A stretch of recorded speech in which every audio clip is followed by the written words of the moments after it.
दोस्तों आज के इस वीडियो में बात करेंगे कि इस समय चल रहे वायरल टाइफाइड फीवर का इलाज हॉस्पिटल में कैसे किया जाता है।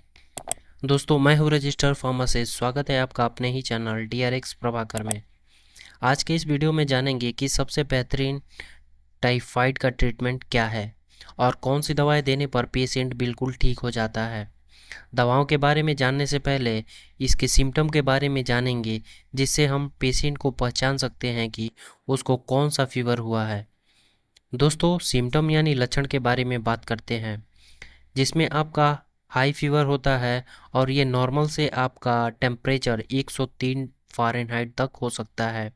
इसमें आपको हेडेक यानी कि सिर में दर्द हो सकता है, स्टमक पेन जैसे आपको पेट में दर्द होने लगता है, और वीकनेस जैसे कि आपको कमज़ोरी महसूस होती है, और उल्टी भी कभी-कभी होता है। और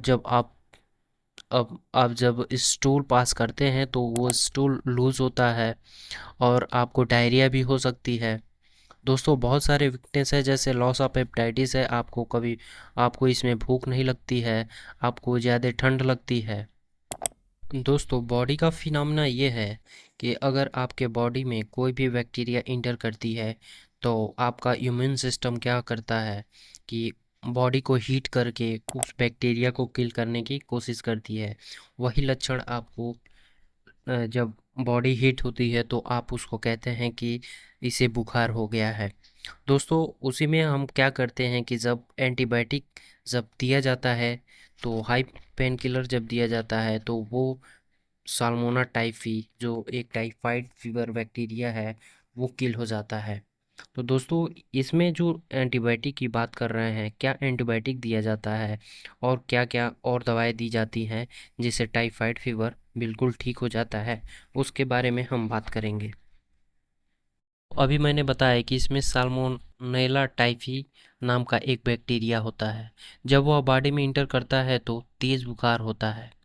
इसके ट्रीटमेंट के बारे में बात करें तो सबसे पहले आपको इसमें नॉर्मल डाइट लेनी होती है, और आपको इन इसके बैक्टीरिया को किल करने के लिए जैसे सिपेक्जिम जैसे ब्रांड नेम है चीफी 200 mg, इसको बीडी दिया जाता है। और इस टाइम अगर आपको गले में खराश या और ज़्यादा आपको स्नीजिंग हो रही है, नाक से पानी आ रहा है, तो आपको इसी में एक और एंटीबायोटिक एजिथ्रोमाइसिन दिया जाता है जो लंग इंस्पेक्शन में भी काम करता है। दोस्तों इसी के साथ आपको पीपीआई, पेंटाफोर्टी या पेंटाप्राजोल या ओमेप्राजोल दिया जाता है, ताकि आप कोई भी एंटीबायोटिक यूज़ कर रहे हैं तो उसका कोई आ, आपके बॉडी में जैसे एचसीएल रिलीज होता है, तो अगर आपको फिर गैस बनने का भी चांस बनता है।